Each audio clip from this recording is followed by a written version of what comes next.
how to scratch samples like a DJ using your pitch wheel. So the first thing we have to do is actually find a scratch sound.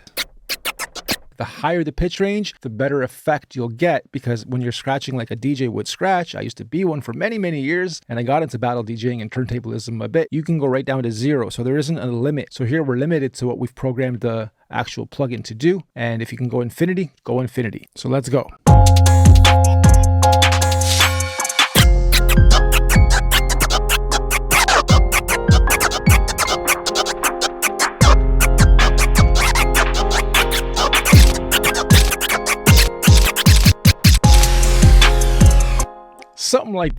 Something like that. Have fun with it. It's really interesting and fun. And like I said, the higher and lower you can get the pitch bend range to go and whatever sample you're doing this in, the more fun you'll have with it. Great, easy way to scratch like a DJ in Logic Pro X using existing scratch samples.